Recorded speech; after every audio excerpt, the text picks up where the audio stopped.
Bonjour et bienvenue à cette nouvelle édition sur Wazel News.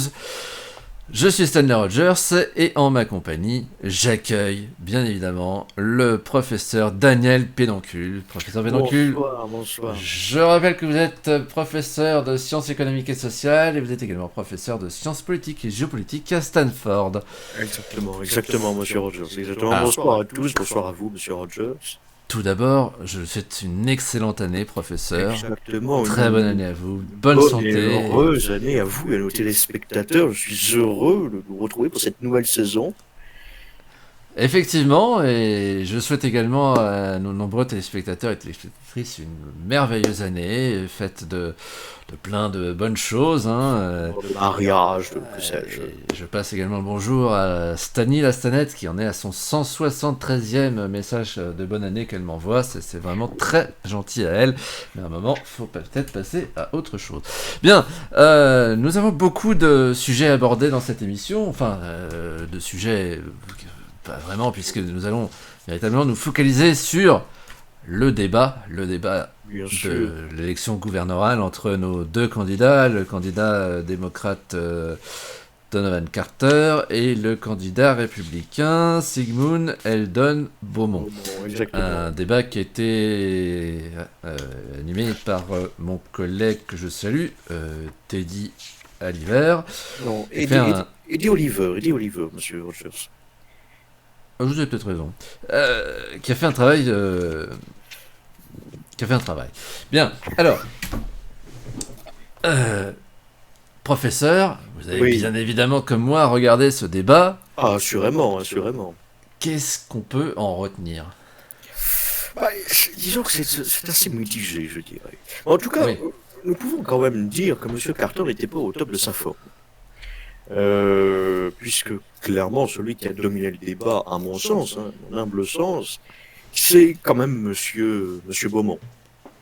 Je l'ai trouvé beaucoup plus apaisé, beaucoup plus politicien et beaucoup plus à même, d'être un homme politique. Il était plutôt sur la nuance et sur la discussion plutôt que sur l'attaque vive et déconcertée, voyez. Oui, bien sûr.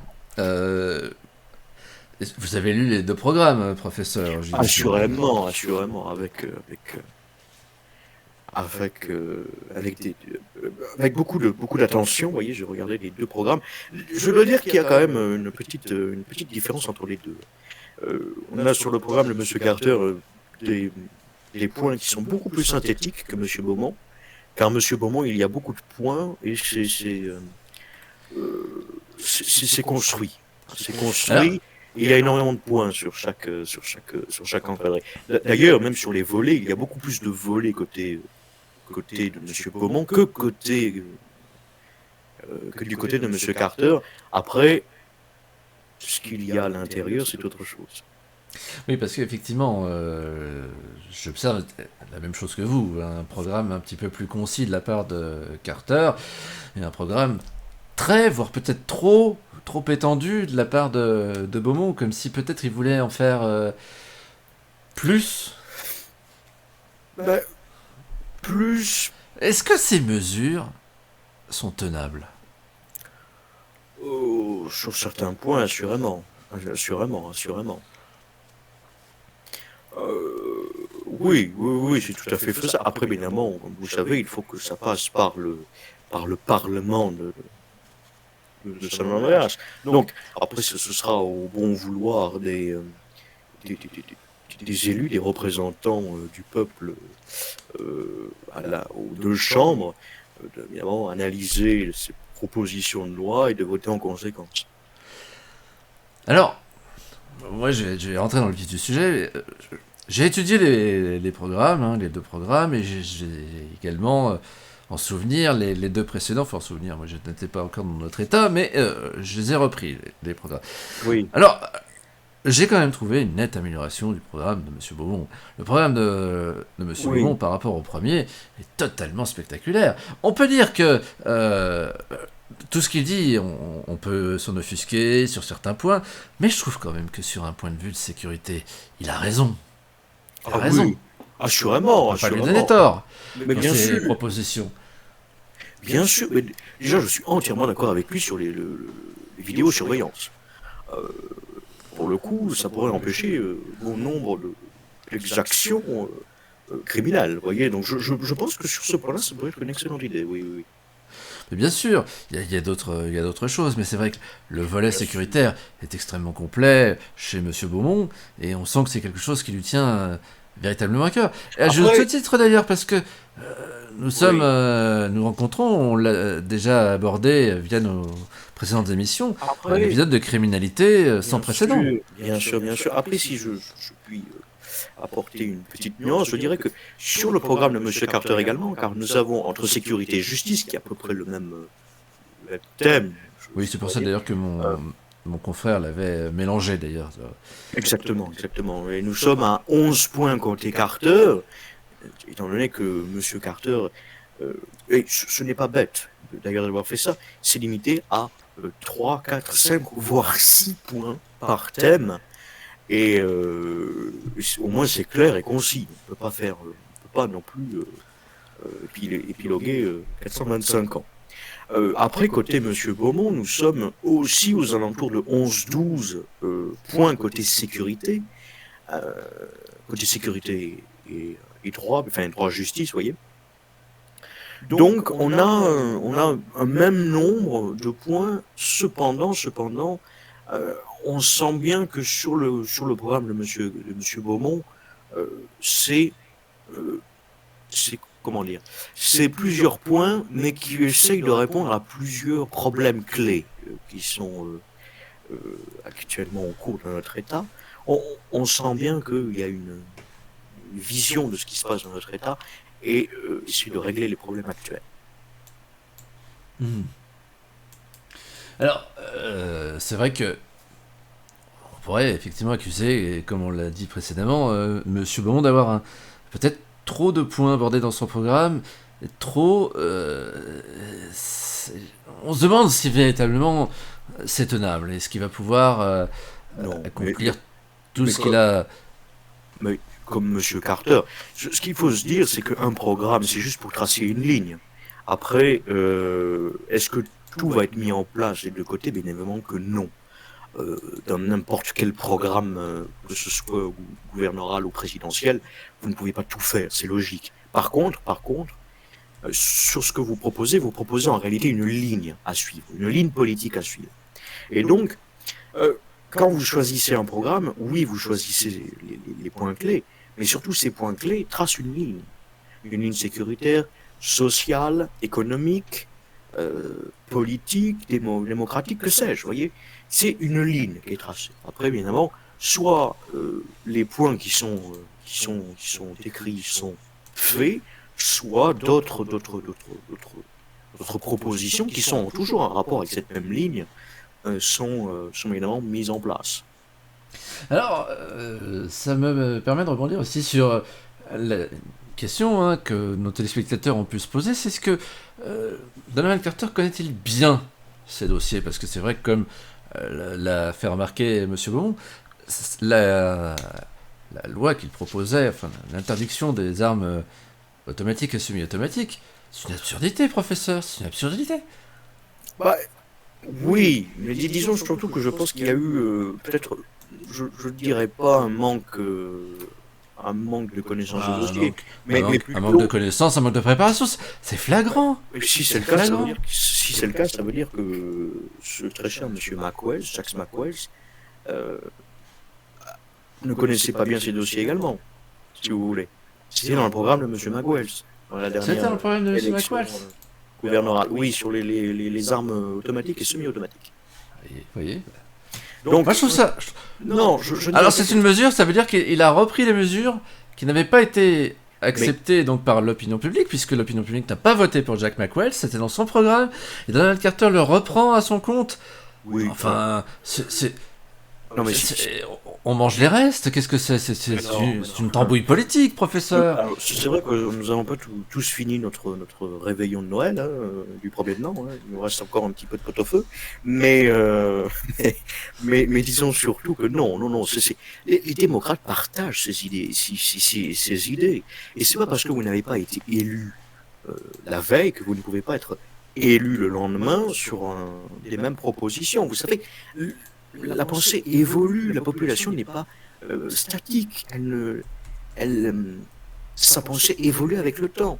Et donc, si la population pense que ce point-là est plus viable aujourd'hui que hier, quand bien lui fasse. Mais sur ce point-là, je dois dire que oui. Le fait est qu'il reproduit la même erreur. C'est profondément scandaleux, oui, ça je suis entièrement d'accord. Après, à voir si ses conseillers étaient compétents ou non, ça c'est autre chose. Écoutez, on peut s'interroger effectivement sur la compétence qu'il va avoir s'il accède à ce poste. Il a déjà été gouverneur, hein, donc, dans notre État. Nous avons déjà vu ce qu'il a fait. Justement, professeur, qu'est-ce que vous pensez du retour en politique de Donovan Carter? Est-ce que c'est légitime? Est-ce que il avait quitté la scène politique après un sombre épisode? On l'a tous vu, mais est-ce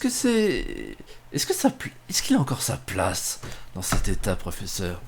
Oui, tout le monde a sa place en politique, vous savez, même. Tout le monde a sa place. Après, je pense que son retour était peut-être un tout petit peu prématuré. Parce que je pense que le côté émotionnel de la perte d'un amour charnel, vous voyez, c'est pas complètement refermé. Cette plaie ne s'est pas complètement refermée. Et un État n'a pas à subir les émotions d'un gouverneur. Ce n'est pas le but de la fonction. Donc, je pense que ce retour est un tout petit peu prématuré. Très bien. Après, nous verrons bien. S'il est élu, nous verrons bien. En plus, j'ai vu que son colistier était une nouvelle tête, ce qui peut être pas mal, puisque... On le connaît. La jeunesse. Alors, nous le connaissons, nous savons qu'il était candidate LSFD, donc pompier. Nous savons également qu'il a été conseiller du maire de Houston, au Texas. D'ailleurs, ce maire avait été représentant au Congrès, me semble-t-il. Il avait été son assistant. Donc, il vient quand même de ce monde-là, il vient quand même de la politique des démocrates du Sud. Est-ce qu'on peut pas dire qu'il a été parachuté? Non, parce que si, sur le Twitter, vous savez les petites biographies, vous voyez. Et il est écrit qu'il est engagé en politique pour les citoyens, me semble-t-il. Il faudra reprendre la biographie.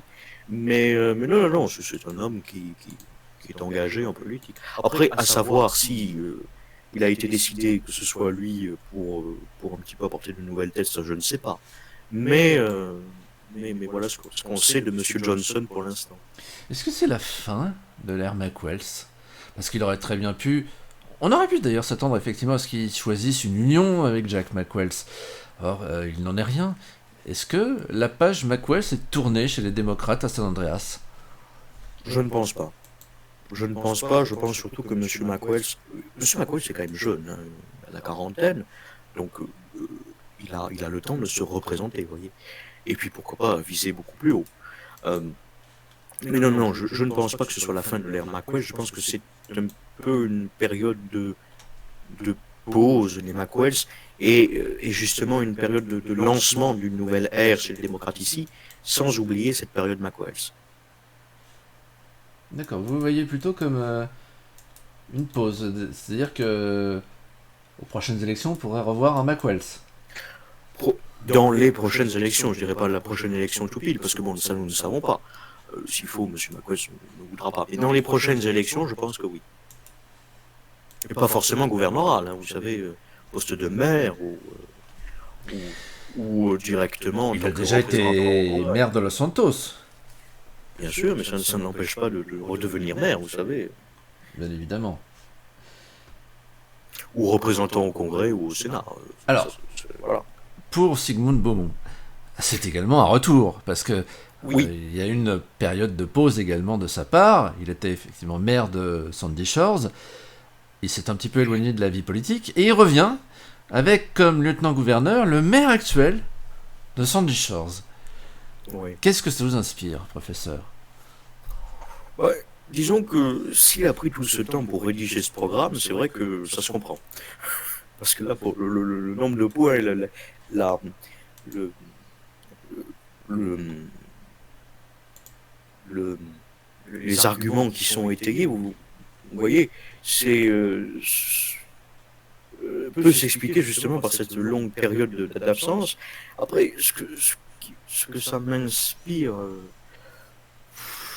je dirais surtout que c'est peut-être une période de scission où nos anciens lieutenants-gouverneurs et gouverneurs venaient de Los Santos, puisque, puisque les anciens candidats, Madame Lorgan Nicole, euh, qui aurait été lieutenant-gouverneur si M. McWells aurait été élu, était maire de Los Santos, vous voyez. Elle l'est toujours d'ailleurs. Donc moi je pense que si ce sera peut-être une période de scission où le curseur ne sera plus sur Los Santos, mais ce sera sur Sandy Shore et ses environs. Je pense que ça peut être bénéfique pour les populations du Nord, car nous savons qu'elles sont souvent délaissées, pour rien. Oui. C'est vraiment la voix du peuple. C'est le candidat du peuple rural. C'est le candidat des oubliés, quelque part. Son programme... Je dirais même plus de ceux qui ne sont rien, comme dirait un très cher président d'une nation étrangère. Son programme est tout à fait légitime.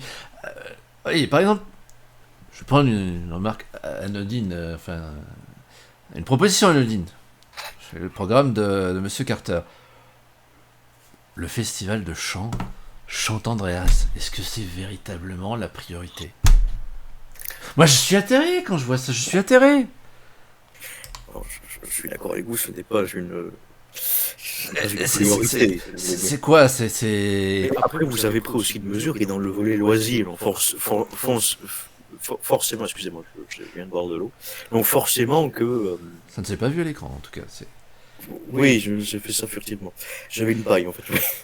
Ah. Je suis obligé de mâcher mes aliments parce que c'est... Bref. Donc vous avez aussi pris un élément dans le volet loisir, donc c'est sûr. Oui, mais bon, évidemment, c'est dans le volet loisir, mais... Oui, mais vous savez à quelle page elle est, ce volet? Moi, je crois que ça résume un petit peu, l'état d'esprit. C'est léger, Monsieur Rogers, faisons toujours preuve de probité. Soyons des scientifiques. Nous voyons que ce volet-là se trouve à la 7e position, derrière l'égalité sociale, derrière la santé, derrière la justice, derrière la sécurité intérieure. Donc finalement, on voit que le curseur a été mis sur ces sujets-là, vous voyez, sur la santé, sur la justice, sur la sécurité intérieure et sur l'égalité sociale. Après viennent les loisirs, l'économie et enfin les territoires et l'écologie. Vous parlez justement, vous avez abordé un point très intéressant, la santé, et ce qui me fait rebondir sur les nombreuses propositions de Nolan Carter de subventionner le milieu de la santé, les embauches, de subventionner X, de subventionner Y. De subventionner le gouvernement, non? Franchement, il n'en était pas loin. D'où sort-il tout cet argent? Où est-ce qu'il va le chercher? Dans les caisses de l'État. Puis si ce n'est pas dans les caisses de l'État, c'est dans les impôts. Donc, vous voyez, on ne peut pas tout subventionner. D'ailleurs, son opposant Sigmund Beaumont l'a à juste titre fait remarquer. D'où sort-il tout cet argent? Est-ce qu'il est, je veux dire, est-ce que l'État est si riche que ça afin de se permettre de financer tous les projets pour la satisfaction d'un candidat, au final? Disons que l'argent qui est disponible à l'État, c'est votre argent, monsieur Rogers, c'est mon argent, c'est l'argent des téléspectateurs, c'est les impôts. Donc, s'il veut même mener à bien tout ce qu'il a envisagé, il faudra une hausse drastique des impôts. Voilà, donc en fait, c'est nous qui allons subventionner... Vu l'inflation actuellement qu'il y a dans notre pays, dans notre État, forcément qu'il va falloir que les impôts augmentent, sinon il ne pourra pas faire ce qu'il veut dans tout ce qui se propose. C'est profondément intolérable. Car, excusez-moi, mais l'ouvrier qui travaille 8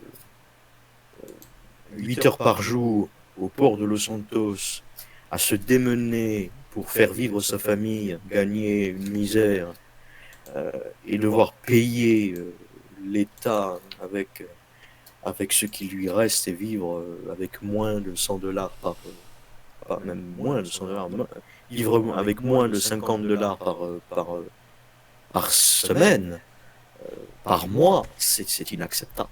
C'est inacceptable. Évidemment. Et évidemment, je ne dis pas ça en feu.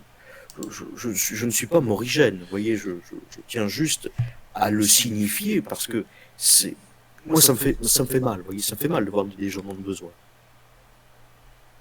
Comme vous, je pense. Mais bien évidemment, ça fait mal à tout le monde, évidemment. C'est pour ça que davantage, moi je comprends pas. C'est aussi, ça fait penser également à une autre de ces propositions. La proposition de faire passer une loi afin de potentiellement mettre un terme au contrat du procureur général ou du chief judge. Oui, est-ce que là on touche pas, mais c'est scandaleux. On touche complètement à la séparation des pouvoirs entre l'État et la justice. Moi je suis atterré quand je vois ça. On marche sur la tête, professeur. Exactement, mais d'ailleurs c'est d'ailleurs ce qu'a comment ça s'appelle. C'est d'ailleurs ce qu'a souligné monsieur Oliver et monsieur Beaumont. C'est une atteinte à la séparation des pouvoirs longuement décrite par par maître Aristote. C'est profondément intolérable et ce n'est pas dans les qualifications d'un gouverneur d'intervenir en matière de justice comme cela. C'est inacceptable. Et j'espère profondément que la Cour suprême de notre État, si M. Carter est élu, s'il met ça en place, j'espère que la Cour suprême de notre État se saisira de cette question et agira en conséquence. Car là, c'est tout bonnement intolérable. Mais c'est une atteinte à notre démocratie, je suis désolé de le dire. Pour une fois, ce n'est pas des républicains qui font ça, c'est un démocrate. C'est un démocrate. Là, on est... Moi, je vais dire mon sentiment. Je pense que Donald Carter, pour être réélu, a proposé un programme totalement démagogue et c'est scandaleux. C'est scandaleux. Eh bien, je pense qu'en réalité, déjà, il a commencé le débat en disant « je veux être l'alternative à l'extrême ». Or là, nous voyons bien qu'il est l'extrême. Mais c'est l'extrême. Il représente l'extrême. Mais tout à fait, mais vous avez raison. C'est l'extrême. Exactement. Exactement. Et on peut pas être plus clair que ça. Je suis désolé, mais au bout d'un moment, il faut ouvrir les yeux. Voilà. Merde, il faut ouvrir les yeux. Mais vous avez raison. Parce que là, clairement, c'est le candidat des extrêmes. Mais moi, je suis désolé. Oui. Eh oui. Non, mais... Ça me révolte. Parce que, véritablement, c'est complètement démagogue. Ah, mais alors là, tout à fait. On touche en plus aux institutions qui ont été mises en place depuis des années. C'est n'importe quoi. Ah non, Seigneur. C'est n'importe quoi. Ah non, je vais aller à l'église juste après parce que là, j'en peux plus. Vous avez raison. Non. J'ai plus de mots. J'ai plus de mots. Voilà, mais écoutez. Peut-être basculer sur M. Beaumont parce que bon, ça fait un moment que nous sommes sur M. Carter, mais. Eh bien, M. Beaumont, qu'est-ce qu'il y a à dire sur M. Beaumont? Le programme est bon. Oui. Le programme est bon. Je l'ai lu. Il est bon. Oui. Après, on peut toujours discuter, vous savez. C'est pas fixé. Alors, je vous écoute, professeur. Bah non, c'est vous qui vous posez des questions, c'est pas à moi de... Ah bah écoutez, vous me dites qu'on peut en discuter du programme de M. Beaumont. Bien sûr. Mais discutons. Et justement, dissertons sur, par exemple, je ne sais pas, le casino de Donald Trump. Qu'est-ce que vous en pensez? Moi, personnellement, je trouve que ce serait une bonne idée d'ouvrir ce casino, car ça pourrait apporter une, une nouvelle part dans l'économie de San Andreas, où justement ceux qui ont durement gagné leurs sous et qui ont pu économiser peuvent justement relancer l'économie de San Andreas en allant au casino. Ça peut être excessivement positif, monsieur Rogers. On a effectivement besoin d'un casino. Et je m'étonne d'ailleurs que vous soyez, vous soyez pour ce casino. Pour le casino lui-même, oui. Après, pour le nom, ça, nous pouvons en débattre. Mais Non, mais parce que bon, vous professeur, vous êtes un homme, vous êtes un homme plutôt porté sur la culture, sur l'histoire, la politique. mais Et vous le savez, casino, c'est quand même quelque chose de plus populaire. Ça n'a rien à voir avec la culture. oh, je ne suis pas tout à fait d'accord avec vous, monsieur Ah, Rogers. Parce que vous, ah bah alors. il faut savoir quand même qu'aux États-Unis, notre beau pays, les casinos étaient souvent détenus par la mafia, vous voyez. Et on avait tout un système entre les agents fédéraux et ça, je vous parle de l'époque du premier directeur du FBI, et je vous parle quand même du FIB, pardonnez-moi. Je vous parle de monsieur John Edgar Hoover, vous voyez, donc ça remonte quand même à un moment. Et si vous voulez, C'était l'inventeur des aspirateurs, non? non, j'étais son cousin. Ah, Et si vous voulez, il y avait une manigance entre ces deux groupes qui se faisaient, alors, soit au casino, soit dans les courses hippiques. Donc, euh, le casino est à la base n'est pas fait pour le peuple, c'est quand même pour les élites. Mais il s'avère que depuis quelques années, depuis que Las Vegas connaît sa grande, sa grande apogée, le casino est devenu populaire. Mais à la base, ce n'est absolument pas populaire. Et oui, non, mais maintenant ça l'est, ça l'est. Et vous-même, vous êtes déjà allé au casino, professeur? jamais, jamais, jamais. Je suis déjà passé devant Bah, le casino. c'est un lieu qui peut être considéré comme un lieu de perdition. Il y a des gens qui sont totalement accros et qui se ruinent au casino. Mais c'est vrai que le casino peut être tout à fait propice dans notre Surtout, état. surtout que, en plus, vous pouvez gagner. Vous voyez, c'est pas totalement. Bien évidemment. Donc, bon, voilà. D'ailleurs, je tiens à signifier aussi que sa proposition sur les meetings aériens, enfin les démonstrations aériennes, pardonnez-moi, et les meetings de véhicules anciens me passionne tout particulièrement. Étant un fan de Bah, véhicules disons que, anciens, je vais dire une chose, je pense que contrairement à son opposant, Sigmund Beaumont est un patriote. Un patriote. Et ça se euh, voit dans ses propositions. oui, oui, Il est oui. vrai il a un attachement peut-être à l'armée, à l'histoire de notre pays, qui est tout autre que de la part de Monsieur Carter. Monsieur Carter aussi est un patriote. Après, ce n'est pas la même façon de célébrer notre pays, évidemment. On a une célébration qui est beaucoup plus conservatrice du côté de monsieur Beaumont et une célébration qui est beaucoup plus progressiste du côté de monsieur Carter. Vous voyez. Donc c'est ces deux façons de voir notre pays euh, et c'est justement la question qui est posée aux citoyens. Quelle est votre vision de la société quelle est votre vision de la société quelle société vous voulez? Une société patriotique conservatrice ou une société progressiste et patriotique? Voilà, c'est la grande question qui vous est posée. Exactement. Et c'est quasiment sur ces paroles on s'apprête à conclure cette émission. Mais avant, Déjà, c'est passé si vite. mais oui, mais oui, mais avec vous, ça passe toujours très vite, professeur. On, Vous êtes la lumière qui nous éclaire, qui nous Alors, c'est guide dans passé, cette obscurité politique. c'est passé aussi vite que ma vie. Ça, je tiens à le dire. Ah, vous avez encore beaucoup d'avenir devant vous, professeur. Alors, la question justement que je vais vous poser Bien pour sûr. clore, Bien sûr. quel est votre pronostic, professeur? Qui vous voyez gagner Alors ça, le 19? c'est excessivement compliqué. Pourquoi excessivement compliqué? Parce que je pense qu'il y aura une victoire, mais très courte.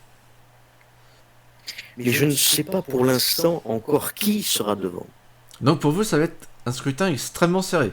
Oui, Je pense tout aussi serré qu'à la dernière élection gouvernementale de septembre. Je pense que ça va être aussi serré. Est-ce que... quelle sera pour vous la part de l'abstention? Est-ce qu'on s'achemine vers une abstention record ou est-ce que les gens vont vraiment se déplacer? Il me semble que la participation la dernière fois était de 52, me semble-t-il, 52%. Peut-être qu'il va y avoir un peu plus de déplacements cette fois-ci, mais je pense qu'elle ne va pas excéder les 65%. D'accord. À mon sens, je peux me tromper, vous savez, je ne suis pas la science infuse, mais... Et alors, donc, pour affiner un petit peu ce que vous avez dit, allez, quel candidat peut vraiment l'emporter? Si on regarde le débat d'hier soir, c'est clairement M. Beaumont. Mais comme vous savez, d'ailleurs dans les dernières élections gouvernementales, nous avons vu que ce n'est pas le débat qui fait gagner le candidat. En septembre comme en mai, nous avons vu que ce n'était clairement pas celui qui dominait le débat qui gagnait. En mai, par exemple, Mme Gloria Nicole dominait le débat parce qu'elle n'apportait pas d'arguments, je suis totalement d'accord avec vous, mais elle dominait le débat par des procédés rhétoriques qui sont tout à fait simples. Donc elle dominait le débat. Et pourtant, elle n'a pas gagné. Et pourquoi? Ça, c'est pour à mon avis, c'est au niveau du programme. Mais bon, après, nous pouvons toujours épiloguer là-dessus, mais à mon avis, c'est au niveau du programme. Donc, voilà, moi je pense surtout que les citoyens ne se basent pas que sur le débat, mais qu'ils se basent également sur le programme. Donc, à voir. À voir si ils n'ont pas délaissé le programme de M. Beaumont, étant donné qu'il y a beaucoup de points, qu'on le lit pas en 5 minutes. Et peut-être se sont réfugiés derrière M. Carter, car c'est un programme qui est concis, qui est clair. Après, à voir s'ils sont d'accord avec le programme ou non. Parfait. Eh bien, écoutez, c'est une... c'est une fine analyse. Bon, avant dans l'antenne, on va quand même, comme la tradition l'exige, parler de votre nouvel ouvrage que vous avez écrit après ce best-seller qui a passionné tout le monde. Mangez vos morts, c'est arraché dans les librairies. Je l'ai moi-même dévoré, il était succulent. Vous savez, je me suis régalé avec ce livre. Vous avez mis du sel, j'espère quand même, parce que... Il était suffisamment relevé comme ça. Pas besoin de... Mais c'était un chef-d'œuvre, un chef-d'œuvre. Et là, vous revenez avec un tout nouveau livre. Nouveau livre. Exactement. Qui s'éloigne totalement de l'univers culinaire dans lequel vous étiez plongé avec Manger vos morts. Là, vous revenez avec un livre qui s'appelle Le Pingouin et ses moignons, aux éditions Philippe Cavrivière. Le héros, Damien Abad, essaie de se débattre un petit peu pour intégrer l'élite. Voyez-vous, c'est pas facile parce qu'il souffre de handicap. Ah oui, bien sûr. Voilà. D'ailleurs, alors, je me suis inspiré de faits réels, bien avant, parce que j'ai pris l'histoire d'un député dans une nation bien lointaine, démocratique, et j'ai essayé évidemment de m'écrire une histoire sur ça. Alors, c'est passionnant. Et c'est passionnant. Et cet homme a tout mon respect. Tout mon respect. Parce que c'est vrai que... Et si vous pouvez nous teaser un petit peu de quoi ça parle? Parce que c'est un petit peu... C'est un roman, c'est une biographie, c'est une satire de la société. Pourquoi le pingouin? Pourquoi les moignons? Pourquoi un pingouin, un moignon d'abord? Est-ce que c'est possible scientifiquement? Parce que un pingouin, ça n'a pas de bras. Bien sûr. Comment ça peut avoir un moignon? Si vous voulez, je vais vous expliquer, c'est très clair. Voilà. Si vous voulez, c'est un roman sur une colonie de pingouins, vous voyez. Et si vous voulez, j'ai transformé cette colonie de pingouins en société démocratique. Intéressant. Et justement, je me suis amusé de la forme spéciale de leurs pattes pour le titre évidemment. Eh bien, écoutez, c'est absolument brillant. Exactement. D'ailleurs, Madame Françoise Hollanda, vous voyez, qui est l'une des personnages de mon histoire, a glissé et s'est rétamé la tête contre le sol, la glace, vous voyez. Et tout le monde s'est pouffé de rire, même moi, je me suis gaussé. Pauvre femme, pauvre femme. S'étaler comme un flambi comme ça, c'est... Enfin, oui. j'ai hâte de lire ce livre qui sort bientôt, hein, Bien vous sûr, pouvez nous le confirmer.